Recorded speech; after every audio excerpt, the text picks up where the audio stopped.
Michael Schumacher was so superior that sports fans were actually getting bored with Formula One. Such a dominance is rarely seen at the highest levels of sport these days, but the German was an exception to the rule in many ways. Lewis Hamilton burst onto the F1 scene, and a decade later, he's on track to be one of the greatest drivers in history. Sustained excellence for a couple of seasons is hard enough. MotoGP legend Valentino Rossi has been doing it for 20 years. This is the Immortals.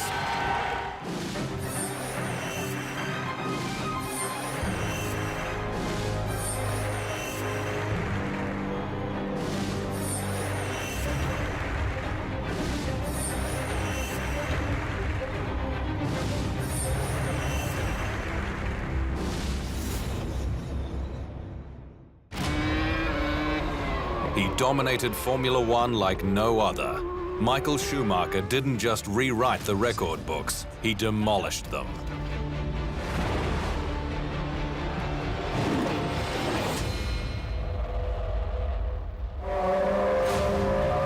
It's a fair indication of greatness when the governing body of the sport has to change the rules to curb your dominance.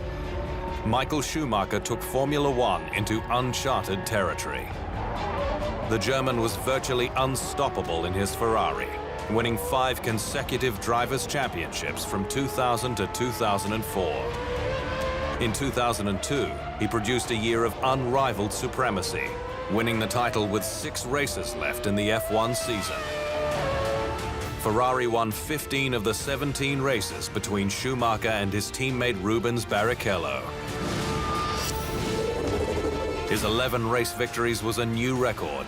He also finished on the podium in every event and won the title by a record-breaking 67 points. After back-to-back World Championship wins with Benetton in 1994 and 95, it was Schumacher's 5th world title, equaling the mark of legend Juan Manuel Fangio. Even the man himself was surprised at the ease in which he'd ruled the sport. Listen, my career is about 12 years of Formula One. I've had 1 year where it might, for you, have been a bit easy for me, but in the end, it is a 10th of my career, so I'm quite happy to have a little time like that, and it will become automatically more harder because other teams haven't done a great job last year, and I'm pretty sure they will do a much better job this year, and therefore competition will become harder, and then Rubens, obviously in the same team, will make my job tough as well. The following season, he claimed the record with his 6th title after only requiring 1 point in the final race of the season in Japan. Then, incredibly, in 2004, Schumacher took his career where no one thought possible. The Red Baron won an extraordinary 12 of the first 13 races of the season, with his only blemish coming after an accident during the safety car period at the Monaco Grand Prix. He went on to set a new record of 13 victories from 18 events, collecting a record 148 points. There was no stopping Schumacher, but a rule change ultimately would. New tire rules meant teams could only use 1 set of tires for qualifying and the race, rather than the unlimited sets of new rubber, a key component of Ferrari's success. This played into the hands of Ferrari's rivals, whose tire manufacturer was better prepared for the change. I don't think I can count myself in this battle anymore. It was like trying to fight with a blunted weapon. Schumacher only won 1 race in the 2005 season, and while he battled for the title the following year, the damage had been done. As he stood on the podium after having won the Italian Grand Prix in 2006, Ferrari released a statement announcing his retirement at the end of the season. Schumacher did win 1 more time in China to finish 2nd in the title race, before driving off into the sunset with an extraordinary 91 wins and 7 world championships. Still to come on the Immortals, the tragic twist in the Schumacher story.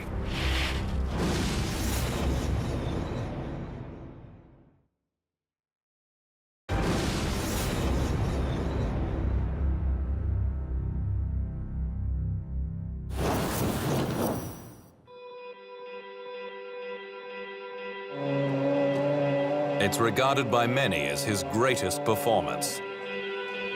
After winning 2 world championships with Benetton, Michael Schumacher arrived at Ferrari in 1996 with the Herculean task to drag the once great team out of a championship drought. It had been more than a decade since the prancing horse had been competitive, and the reigning world champion was seen as the savior.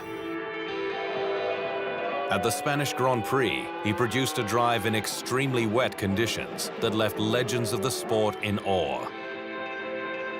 Schumacher climbed from 6th early in the race to lapping the entire field except 2nd and 3rd. The winning margin was an incredible 45 seconds. The 96 car was a disaster and was nearly undrivable. Only someone of Michael Schumacher's ability, and maybe Senna, could have driven it. But Schumacher's extreme take-no-prisoners attitude also got him into trouble, with the German featuring twice in collisions in the final race of the season to decide championships. His first world title in 1994 was claimed in Australia. He had come into the race with a 1-point lead over Britain's Damon Hill. Schumacher hit a guardrail on the 36th lap, and when Hill attempted to pass him, both cars collided and were forced to retire from the race.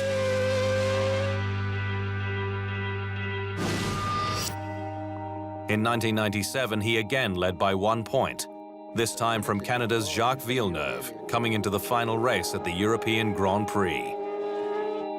After running into mechanical difficulties, Schumacher tried to crash into Villeneuve as he went to pass him on the 48th lap. He was charged with unsportsmanlike conduct and disqualified from the Drivers' Championship. There was certainly no love lost between the pair, who would duel over the next decade. Yeah, I had a chance to talk to him, and I never felt we are friends, to be honest, but we came on normal, I would say. You know, in racing, you have so many problems that you don't want to have personal problems with anyone, really, if it is not necessary. So I quite like it to race hard, and then in the evening, if you can, you have a beer together and have a chat together. If that is possible, fine. If not, I don't worry as well. Schumacher was followed into F1 by his younger brother Ralph, with both learning the ropes on a karting track their father Rolf managed in the small town of Kerpen, just outside Cologne. It was a labor of love for Rolf, who maintained the karts as well as the track and all the facilities, with his wife Elizabeth making coffee and sandwiches. Both boys quickly rose through the ranks, with Michael starting his F1 career at 22, the same age Ralph did in 1997 with the Jordan team. My wife and I are very nervous during races. We are always pleased when the race is over. That is logical. It would be lying to say something else. But we are, of course, pleased with what our sons are doing. In 2001, at the Canadian Grand Prix, they became the first brothers in F1 history to finish first and second in a race. They did it another 4 times before Michael walked away at the end of the 2006 season.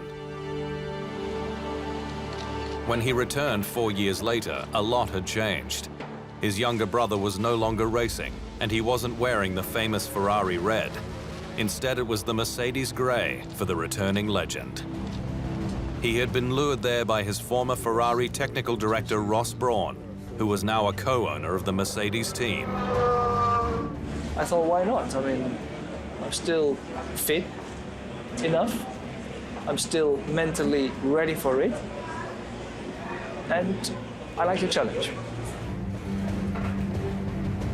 Schumacher was 41 when he competed in the 2010 season opener in Bahrain, where he finished 6th.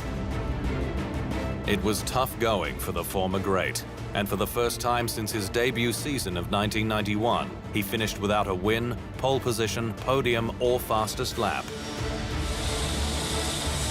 A third place at the 2012 European Grand Prix in Spain was Schumacher's best result in his final season. Despite the failed comeback bid, the legend of Schumacher remained unscathed. He was a Formula One immortal, the greatest there had ever been.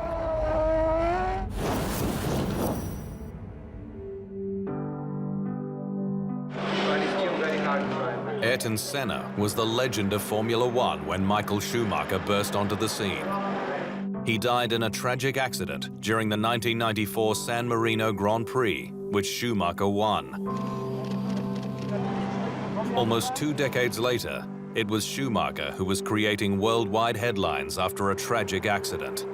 Not on the racetrack, but on the ski slopes of the French Alps.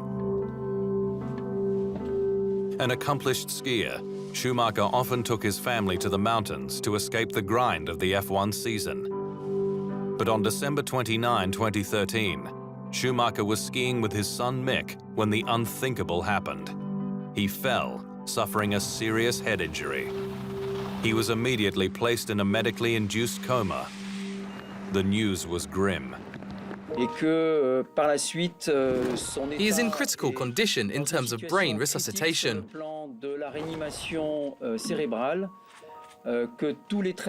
All of the recommended treatments are being applied.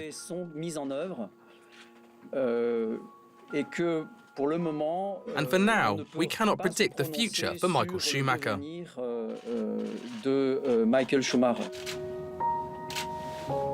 Fans flocked to the site of the accident, praying for the health of their Formula One hero.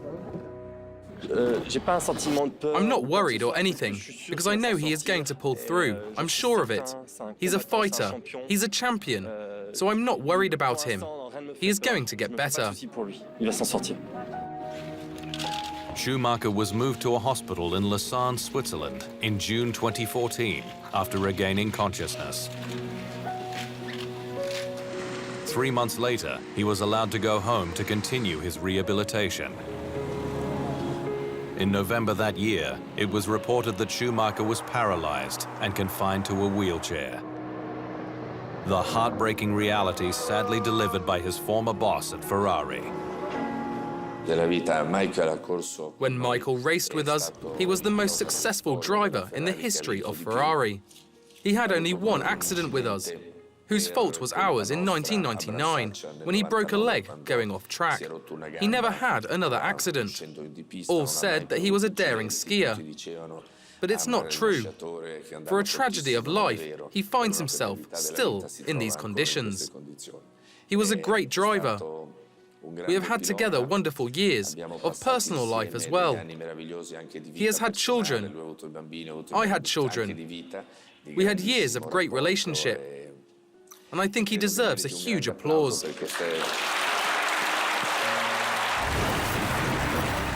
Up next on the Immortals, the spunky Brit who took Formula One by storm.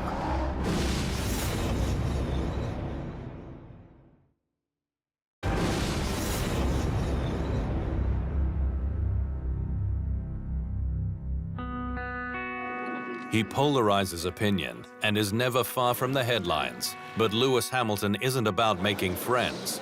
He's about becoming the greatest F1 driver on the planet.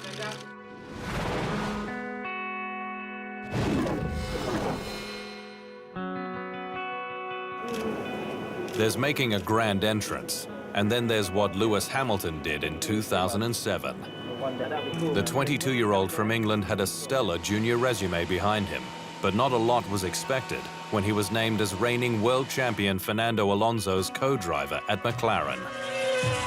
That was the last time the Formula One community underestimated Hamilton. In his debut Grand Prix in Australia, he finished third and proceeded to make the podium in his first 9 races, something which had never happened. Before his F1 career was even 8 races old, he was a back-to-back winner. Hamilton failed by just 1 point to win the World Championship in his first season. A superstar had been born. We have never seen anything like this in F1 before. I think the word phenomenon just about fits. I want to win the World Championship. That's the most important thing. The others are just, it would be nice to win Monaco and Silverstone. I've done one, I plan on doing the other, but the World Championship is the one I want to win. And Hamilton was in a hurry, kicking off his second season with victory in the opening race in Melbourne. He also saluted around the tight Monaco circuit before his championship aspirations suffered a hit at the Canadian Grand Prix, where he was forced to retire. Well, I mean, for sure it's going to be tough for the next race, but and we know that we're sort of on the back foot already. But knowing that the pace and the momentum we had already from the last race just shows that anything can happen. I mean, I feel quite confident that we can still win. I've got to. That's my job. I've got to have that belief in myself and the team, and I truly do. I think it's going to be tough, but the key is scoring points. We need to score as many points as we can. So the higher we finish, the better. I still feel we can finish in the top 3, but it's going to be a real challenge. Hamilton then produced an extraordinary drive in horrible conditions to win the British Grand Prix in front of his family and adoring hometown fans. It is by far the best victory I've ever had. He joined an illustrious list of British names to win their home race, including Stirling Moss, Jackie Stewart, Nigel Mansell, Damon Hill, and David Coulthard. But Hamilton had idolized another great, Ayrton Senna. It's Ayrton Senna, the Brazilian driver. He was the guy that I noticed when I was a kid, and I just loved what he did as, firstly how he drove, but how he was as a human being, because he made a big difference in how he inspired the people in Brazil. He was bigger than any football player, any president or prime minister or anyone in the team. He was the most influential person in Brazil, you know, in terms of how he gave back to his country. So I love that. You know, he's a real leader and a real iconic figure. So, and he just drove the best. So I always want to be like him. Hamilton's 2008 championship bid came down to the final race in Brazil, where he needed to finish in the top 5 if his arch-rival Felipe Massa won the event. Things were looking grim until the final turn, where Hamilton pulled off a stunning move to grab 5th and claim the title by 1 point from the Brazilian, who had taken the checkered flag. Surprisingly, Hamilton had to wait another 6 years to taste championship success again. In 2013, he left McLaren for Mercedes, where he was paired with German Nico Rosberg, son of 1982 world champion Keke. Things clicked for the new combination in 2014, with Hamilton winning 4 of the first 5 races of the season. He finished with an incredible 11 wins as he stormed to the world title, with his teammates 67 points adrift in 2nd place. Well, I mean, I definitely feel like I earned this one. But I mean, you never don't earn a championship. You know, I feel like I drove my heart out this year, you know, and I learned from a lot and I improved a lot, and there's things that I can improve on again, which I will try to work on. But yeah, I feel complete today. It was a similar story in 2015, with Hamilton winning 3 of the first 4 races and 10 overall to romp home his 3rd world title, equaling his idol. I just won the World Championship, 3rd time in my career, so emulated Ayrton Senna, who was my favorite driver of all time, and that was my dream since I was like 5 years old. So to do that's a really big point in my life.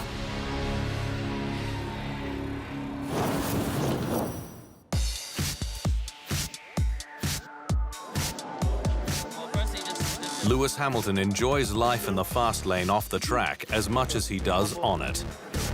He's just as comfortable walking the red carpet at a fashion show as he is getting behind the wheel of a 900 horsepower F1 Mercedes. There are few more glamorous F1 stars than Hamilton, who is sponsored by Hugo Boss and Puma, and is also the global spokesperson for L'Oreal Men. He has plans to design clothes in the future, while also exploring his love of music. Hamilton is a whiz behind the grand piano, can strum the guitar, and has even written songs. Music is what I love most after racing. He dated Pussycat Dolls singer Nicole Scherzinger for a number of years and counts megastars Kanye, Justin Bieber, and Drake as his buddies. While the glitz and glamour of the Formula One circuit is made for Hamilton, the best driver on the planet understands his importance as a role model, particularly given the color of his skin.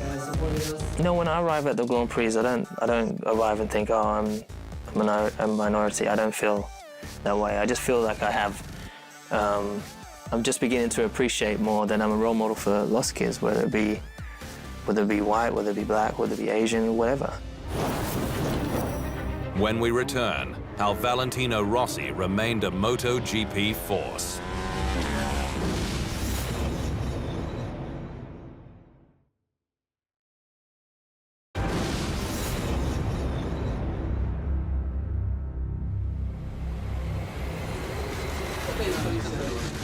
For 2 decades, he's been the best. Valentino Rossi is simply the greatest MotoGP rider in history.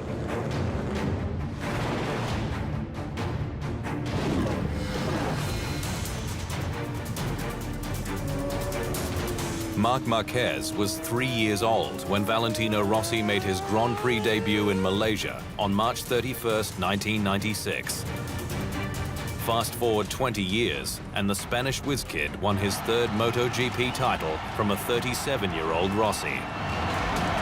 The fact the greatest motorcycle racer in history is still relevant, but also a title challenger a couple of decades after he started, says everything about his genius. Everyone has got to decide for oneself. I like racing. I like it, but it's true that there is loads of stress. It was like that in 2015, and also this year. There's always a lot of stress. You need a lot of passion. You need to enjoy when you drive, but everyone feels what is right for them. Rossi won his first world title in the 125cc in 1997. 2 years later, he did it again in the 250cc class.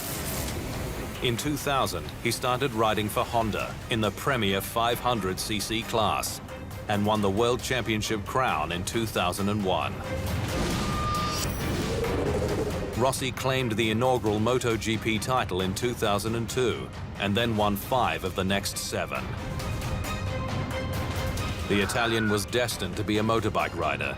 Given as a kid, he followed the every move of his father, Graziano Rossi, a 3-time winner on the world circuit. I remember when I was very small.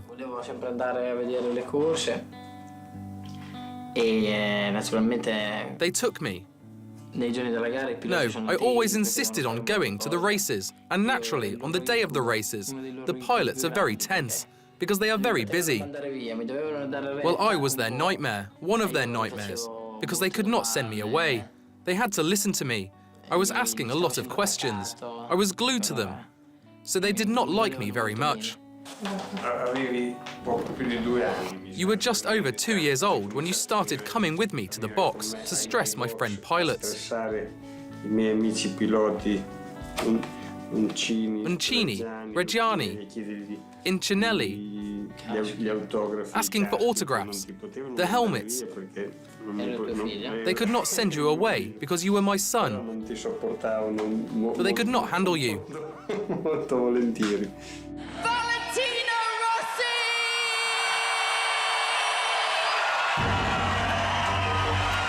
During his extraordinary domination, Rossi strung together a 23-race podium streak, which ended when he finished 4th at the Spanish Grand Prix in 2004.